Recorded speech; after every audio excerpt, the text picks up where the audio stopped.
hope and a wish and an expectation all complement each other. It's like the perfect triangle. I have a desire and an aspiration, that's a wish, to see an outcome. Then I start formulating the plan and I look at what the ultimate outcome might be. I think too many of us are just so afraid that if I have too much hope ahead of time, I'm going to sabotage the opportunity. As we wish for things in life and we refuse to have commitments behind the things that we wish for, we are setting ourselves up for a bad psychological trip.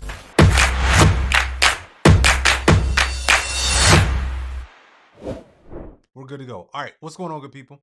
I know it has been just a little bit since we've been together, but I wanted to share something with you that I've been working on, and for those of you who are joining us right now, I know on Instagram, let me know where you're joining from. If you're on Facebook, tell me where you're joining from in the comments. I want to make sure that I shout you out, and I want to talk to you tonight about something I heard earlier today that I was really intrigued by. I'm listening to this podcast, and there was this conversation around um hopes, wishes, and expectations, right? So I want to share with you guys kind of my take on why these three things are very vastly different, but why only one of them will actually get you ultimately every single thing that you want. All right. So, number one, if you are not already tuned in, you can join the newsletter successfullydiscontent.com. Go there, tons of information and resources for you. Secondly, this is probably going to be one of the regular ways now that I've found out that I actually have access to stream live to like 4 different places in a really good way. For those of you on Instagram, this should look pretty clear to you. And I actually like the way this looks. So this is exciting. All right, so let's jump into it. Number one, here's the thing that I realized in my own life, and then I want to kind of break all three of these down. There have been times in my life where the thing that I hoped for didn't happen, and then I ultimately felt a certain way about it. There are times in my life where things that I wished for did happen, but then I never stopped and asked myself, well, why did it actually happen? And so I want to actually break down that this week. And the reason why I'm doing this is because what I also realize is this is the week that everybody who put in their 2024 New Year's resolutions typically stops this week. Like this is traditionally when gym memberships or gym traffic shuts down. People who said they were going to do this thing financially starts taking shortcuts, all the different things. Every goal that typically most people put together when it comes to their New Year's resolutions tends to fall apart. And I think it has something to do with these three things. So let's start with the first one, hope. Um, if you are hoping for something right now, write down what it is that you're hoping for in the comments. I just want to see it. Just put it down in the comments. What's the thing right now that you're hoping for? And I don't mean like some far off distant. I'm talking about something that you're trying to achieve like in the next 6 months or by the end of the year. Just put it down in the comments.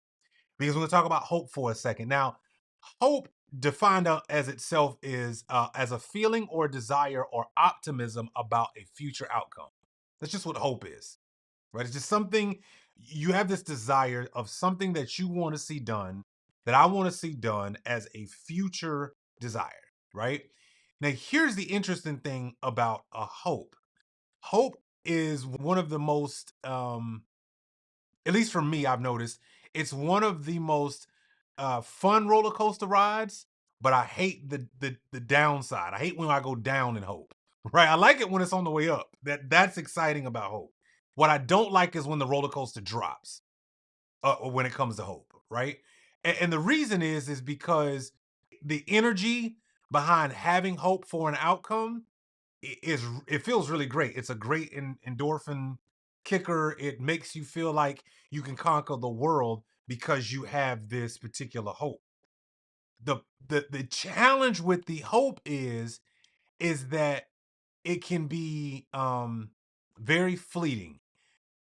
Not because hope isn't necessary. I think hope is necessary for anything that you're trying to achieve this year. But I think hope can be very fleeting because many of us do not like being disappointed. And since we don't like being disappointed, um, The disappointment is what stops us from even wanting to have hope and be hopeful to begin with.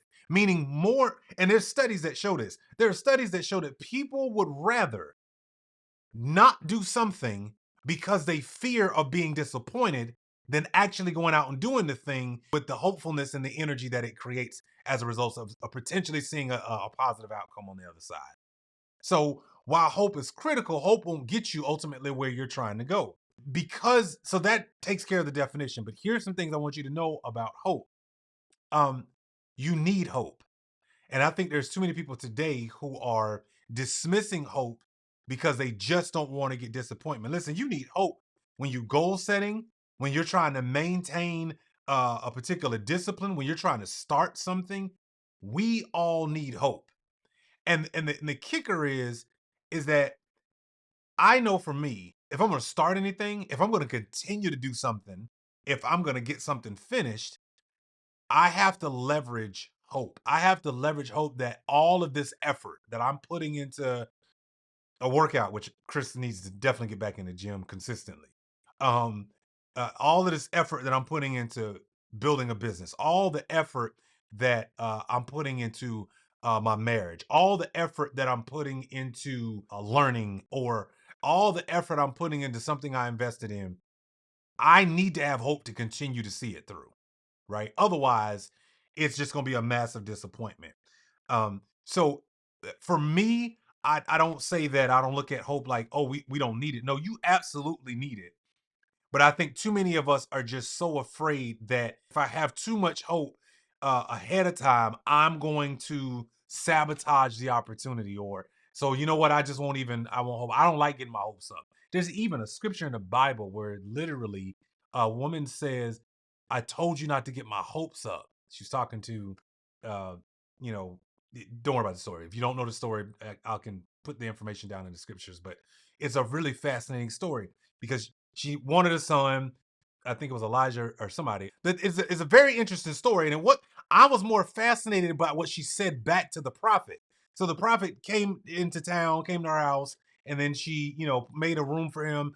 And I was fascinated by the story. But what I was more fascinated by was he said, "Well, what can I do for you?" And she was like, I don't want nothing." And he was like, "You know what?" And his boy was like, "Yo, she ain't had kids. Maybe she probably want kids. Give her kids." And he was like, "You will be pregnant." And she was like, "Don't get my hopes up." Right? I told, and he died, and then the prophet came and resurrected him. But the whole point is, she went to him and was like, "Do not get my hopes up." So think about that. It's not that she didn't have the desire to have kids. She didn't want the disappointment. So you know what? I'll just forego having hope. That's a crazy way we live as humans, but we do it all the time, right? Elisha, that's right. Elisha was the one. Thank you. Second Kings chapter 4. See, my wife is over here. I don't need Chat GPT. I got my wife. Um, but it was a really interesting moment. So go read that story because I found it interesting that the woman didn't. It wasn't that she didn't want the kid. It wasn't that she didn't want to enjoy pregnancy. It wasn't that she didn't want to enjoy being a mother. She didn't want to be disappointed. So she wanted to forego any version of hope because she knew when she was on that roller coaster going up, she knew there was a potential for it to come down, right? So anyway, that's hope, right? But hope alone won't be enough to get you ultimately whatever it is you're trying to get this year, right? Hope alone will not be enough. Let's talk about wishes. That's the second one, right? So when we wish for things, right? Like put down in the comments, like what's something you're wishing for? What do you wish would happen?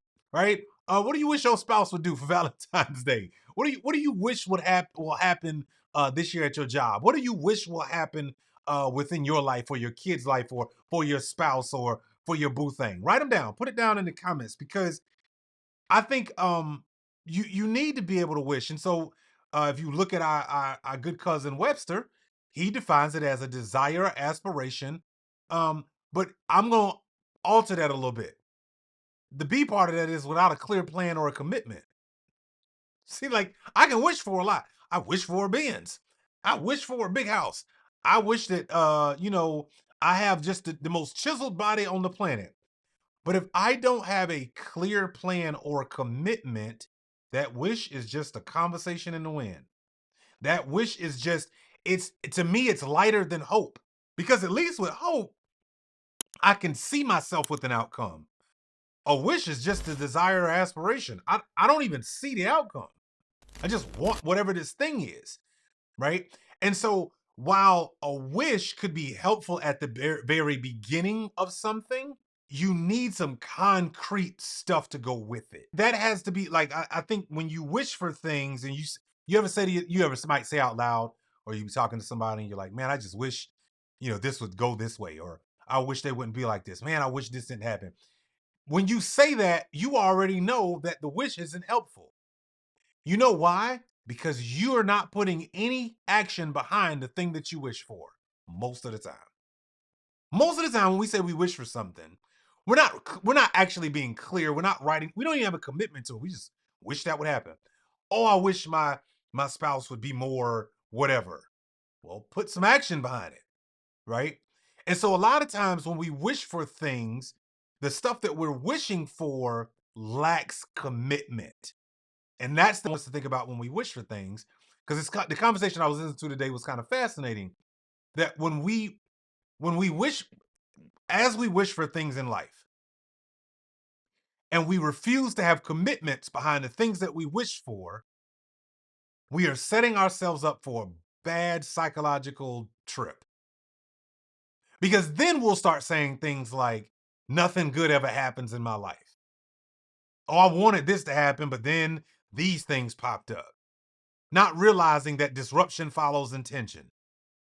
But in order to be intentional, at least you need to have some hope that a particular outcome will happen. I'm just saying, based on the definition of hope, right? But if you just wish for something, that's just a desire or aspiration. I desire a six pack. Do I have a plan of a eating plan? Do I have a workout plan? That, by the way, I'm willing to follow, meaning I'm willing to commit to. Like, here's the crazy part. Some of us don't let long enough be long enough, right? Like I think about my marriage. The thing that I came into my marriage with is I am willing to do whatever it takes for however long it takes for my wife to know I not only did I choose you, I choose you every freaking day. Somebody put a fire emoji in the chat for that one. Now, that sounds great on the surface, and that could be something that people desire to and aspire to. But you know what? Without an actual commitment to that said thing, that desire, it means nothing. If I'm not showing demonstrations of that thing, it means nothing. I told my wife, the biggest thing for me physically, right, is I had to have a new goal after I lost the first 65 pounds. And my goal was I want to stay irresistible to my wife. That's a desire. That's an aspiration. But if I don't put any concrete plans in place, if I don't if I don't control what goes in my mouth, and if I don't control my schedule and my calendar to focus on my physical wellness, if I don't put the right supplements in my body, if I don't do the things, meaning commit to that, it means absolutely nothing. And can I tell y'all something? I think I posted this the other day um in on Facebook. The worst person you can lie to is yourself. That's the worst person. And I think we do that with wishes all the time. We're lying to ourselves. Now, here's the cool part. It doesn't mean you can't tell the truth. The truth is the things that you commit to and do every single day. That means I desire to do something, but I'm telling myself the truth. Why? Because I'm constantly going and doing the work, right? So what do I mean? Today's Thursday. And tomorrow I wake up and I say, I want to be irresistible to my wife physically, right? Cool. Well, then when I go to bed that night, did I do something that made that statement true? Yes, I ate well within reason. Um, I worked out, right? And I watched, maybe certain things that I stayed away from as far as what I ate. Cool. That means that aspiration was demonstrated that day. Good. I won, right? But a lot of times when we wish for things, the things that we just wish for, we don't put the action steps behind it. So that's why I want to talk about the third one. Because the third one to me is the better way to live our lives. And that's, don't just hope for something, don't just wish for something. You need to have expectations. Here's the best way I like to define the expectations: specific, achievable goals with a plan of action. By the way, one that I could also hand over and share. So that way I could be held accountable to whatever said thing is that I want to be able to um achieve, right? So the reason why expectations to me are the best bar we can have as a standard for ourselves is because they're based on a few different things that I personally like to focus on. Number one, expectations are based on personal commitments, meaning their commitment to Chris before their commitment to my spouse, before their commitment to my children, before their commitment to whoever, is a personal commitment. I'm committing to me. Eric Thomas wrote a book recently called You Owe You. I love that title. And he's been like on this thing about like, don't wake up another day and let you down from now on. That's ridiculous, right? Like, you're the reason why that certain things haven't happened. You owe you this time, right? So it first, expectation is first based on a personal commitment. The second is discipline. That yes, I'm committing to this thing, but I've got to, today I have to do whatever it is and only focus on today. Meaning I can't focus on having an ultimate six pack if I'm not taking today, Thursday, and just doing the work that it takes to achieve today. Don't worry about tomorrow. Can't do nothing about yesterday. I can do something about right now, though. That I am 100% in control of, right? And then the third thing it takes is the consistent steps. So it's the personal commitment to yourself, the discipline, and the consistent steps, not the flash steps. Like, that's the one thing that I don't like about a lot of these to keep with the physical analogy, what about these uh these shots and these, lose 100 pounds in 30 days. I don't like that stuff. And part of the reason is because it's just unnatural. It's just absolutely unnatural. I'm not saying the result won't happen. What I'm saying is you didn't build up a habit enough to keep it. So that's the reason why on The World's Biggest Loser, that old TV show that used to be on, yeah, they lost it, but when they would go back and look at them a year later, they gained a lot of it back. Why? Because the focus in a very short amount of time to try to make a weight, but developing the discipline of the daily consistent steps, that wasn't a real thing, right? That's one of the reasons why I like the plan that we have with our wellness company, the R3 plan, because it's a three-step process. uh the first step is, just getting things in line, right? The second step, we're really focused on, like, resetting. And then the third one I like more is about real life. Well, now what does the reality look like now that you've gotten this play together, right? Like, to me, that's more realistic, because whatever I habitually do, that I am. Period. It don't matter what the heck, you know, I want ultimately. It's, what am I doing right now? That's actually who I am. Now I can change that at any moment, but it's just a point of knowing, like, that should be a ultimate focus of who I am as a person. Okay. So yes, you should hope for things, but be all right with being on that emotional roller coaster. You are going to be disappointed in this life. You are a human being with air going through your lungs and a brain. Something is going to disappoint you, if not yourself. We just got to get over that. Wishing for things without a plan of commitment doesn't work. So what we really should focus on is having expectations. Now, here's the cool part when you actually add all three of them together, because I think it's not about either or. It's about, well, how do I make this work for me, right? How do I make sure that this thing is working on my behalf at the end of the day? And here's how it works for me. Number one, um a hope and a wish and an expectation all complement each other. It's like the perfect triangle, right?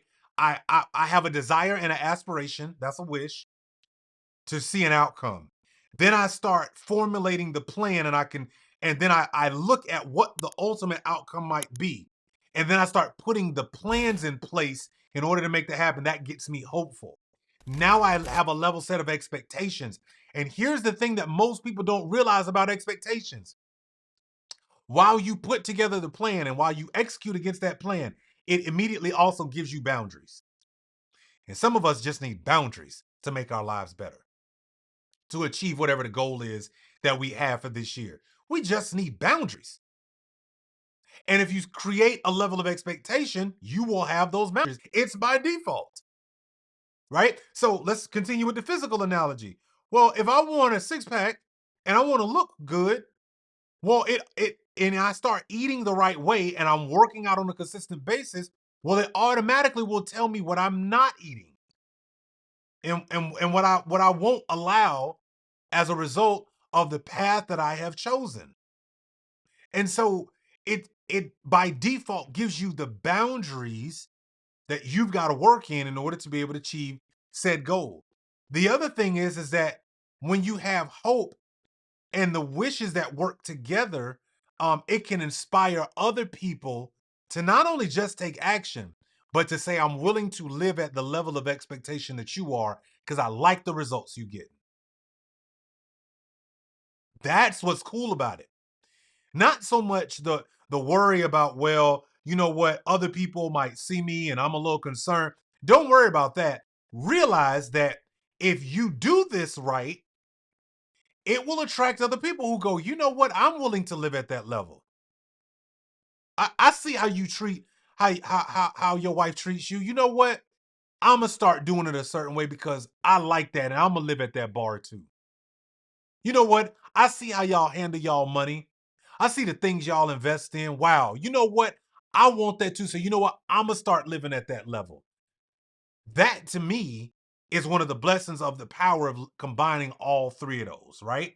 So let me kind of give you a few examples of like just to illustrate the point of all three of these. And then, put your questions down below or your comments and your thoughts. I'll make sure that I respond. But um this is kind of like, let's think about like if you didn't have expectations, right? It would be kind of like driving without a GPS or any version of a navigation system.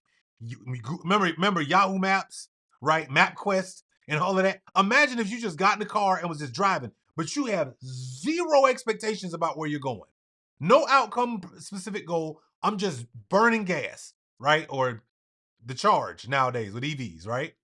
And so because you don't have a clear route that you're trying to go or any expectations about when you're going to arrive, you either going to get lost, encounter a roadblock, you ultimately end up just wasting time and money because you didn't have any expectations when you got behind the wheel. Funny though, every single time you and I get behind the driver's seat of a car, we know exactly where we're going. We can even be told how long it's going to take us to get there. And we can see the roadblocks that are going to happen along the way. The slow traffic, got to get over the HOV lane, got to get off early because there was an accident. Like, because we have an expectation, I got a plan to get where I need to go. I know what time I need to get there, which also informs what I need to do prior to starting down that road of expectation. See how important expectations are? All right.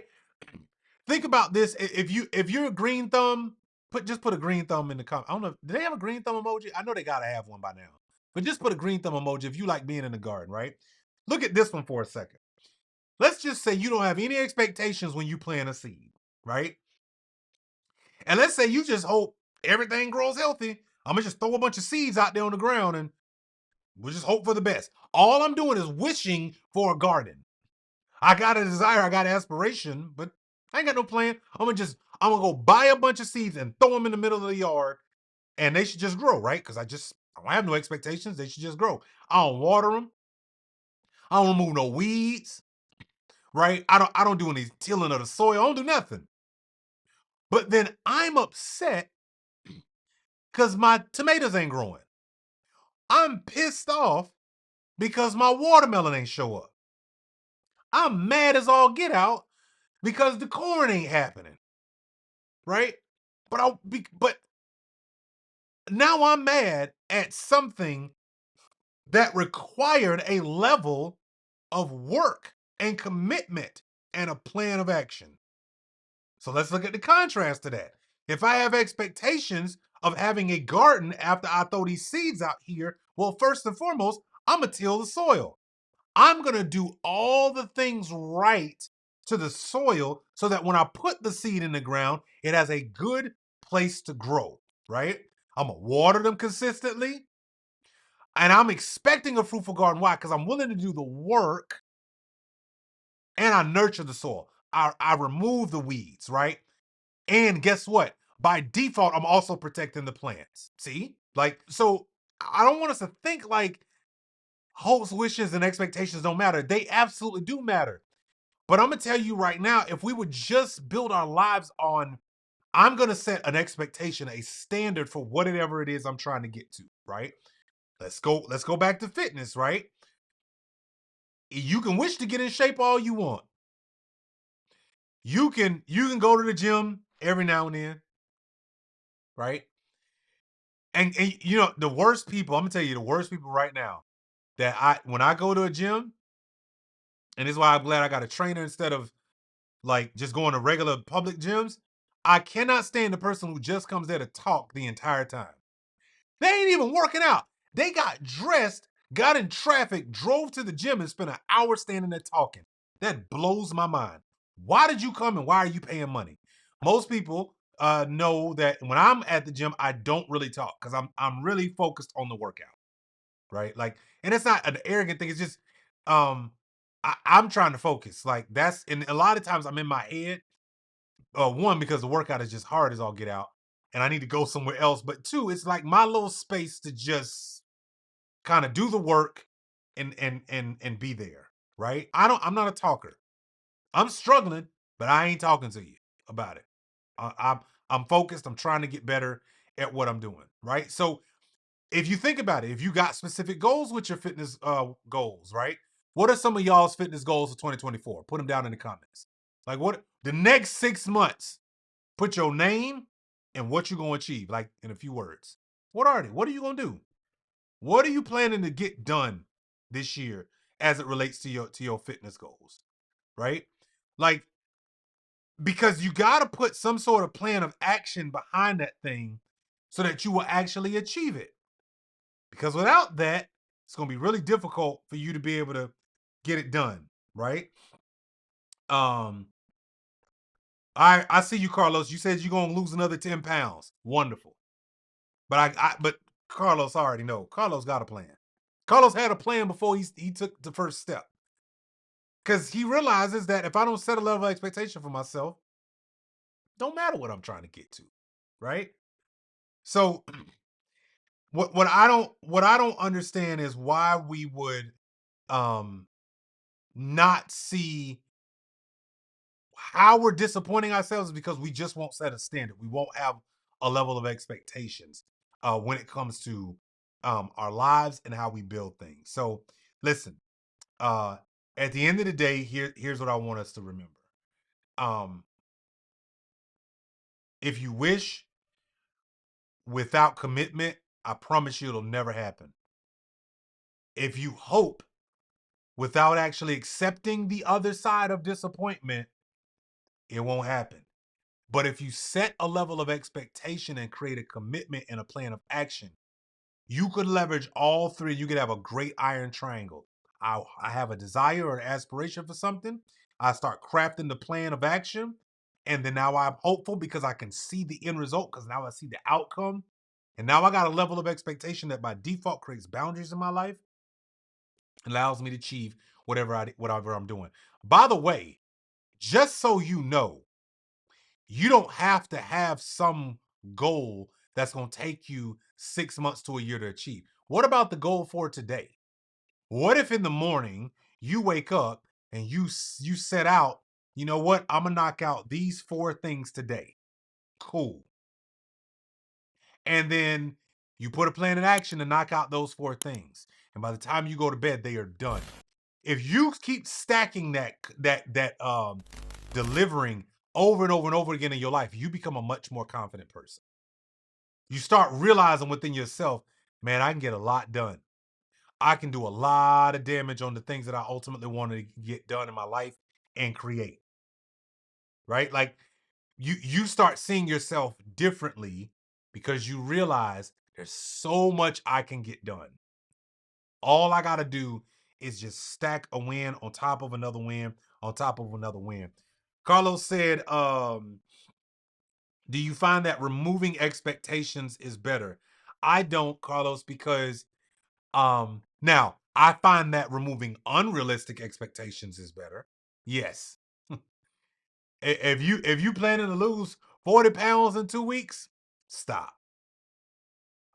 But if you say this week, I plan to just stop eating sugar, or I'm going to reduce the amount of meat I eat this week. I'm going to reduce the amount of carbs I put in my body. Uh Today I'm going to focus on not eating after a certain time. Yes, that's realistic. I can achieve that. So if it's unrealistic expectations, yeah, you should cut those out. But if you set the right ones and the practical ones, I think you can get it done. Carlos said, I find just having a goal is enough of focus. No expectations reduce uh failure. There's some truth to that. Some people, but the reason for that is because people are so used to, they have a habit of unrealistic expectations. But here's the crazy part. You know what I've learned in my life? So I'm the kind of person, I know I state this all the time. I hate failure, right? I hate failing personally. I don't like when I set out to do something, I'm typically going to give it my all. And when it doesn't work out, I really don't like that. But here's what I found. If I don't fail, I didn't try hard enough. That's what I found out. I found out that the majority of the time, you probably might not achieve everything that you wanted, but you learned a lot and you it's easier to pivot from a failure than to not than trying to pivot before you start. If that makes any sense. Meaning, if I failed today to meet my whatever goal was, let's keep going down that physical analogy, then I can say, what didn't I do today that I could do better tomorrow? Cool. And I make that small change. And over time, I get progressively better. But there's a lot of people who are still in the starting blocks trying to have everything perfect so they don't fail. And to me, that's a failure in itself. You're literally trying to craft a plan to not fail. And I'm like, well, you just failed, right? Because you're going to fail. Okay, I'll put it this way. For those of us who have children, who got children, okay? Um, some parents a lot of times feel like they're failing their kids, right? But their kids are growing up, they're prosperous, they're living their life. But as a parent, a lot of times you're like, man, I don't even know if I'm doing this right. At least I will say, I will speak for me. There's a lot of times it's just winging it, right? I think I gave them the right advice. I don't know. I gave them advice with the limited information that I have based on the scenario they found themselves in, right? But to them, you might be doing all right. They might not have no issue with you, but to you, right? But what I mean is that you need the failure to learn. And then over time, you realize, you know what? Okay, yep, there was some things here, some things there. But if I hadn't made that decision, I wouldn't even know that today. Right. So it's those things become really important. That's right, Carlos. You embrace failure, but you don't dwell on it. That's the point. You got to be like a quarterback. I threw an interception. All right, next play. Missed that pass, next play. Got sacked, next play. You gotta have a very short-term memory in life of your failures so that you can focus on getting to the win. Right now, some of us, I say this, some people build monuments at a failure, and some people keep moving. Right? You can either build a monument or you can keep moving, but you can't have both. Right? And so people tend to point back to why they didn't do something because that failed right there. Well, that doesn't mean that everything is bad or every experience after that moment is going to be bad for you. It just means that one time it didn't go well. Okay, get back up and try it again. Interesting enough, we have to tell that to more adults than we do kids. Because when our kids fail at something, we tell them, get back up and try it again. You're going to be okay. You can do it. But we become adults and we become like the most feeble thing on the planet. But yet we would tell our kids, keep at it, right? So sometimes we need to take our own advice. Anyway, y'all, I hope this was helpful. If this was, for those of you watching the replay, let me know which one stood out to you. Put it down in the comments. You can feel free to share this with somebody that you love and that you know.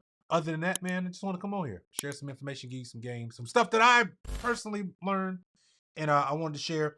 Go check out the Grow Your Side Business podcast, available on all platforms. This episode will also be on there. So I'll make sure the conversation is dropped on there for you shortly. Have a great night. Take care and catch you guys in the next one. Peace.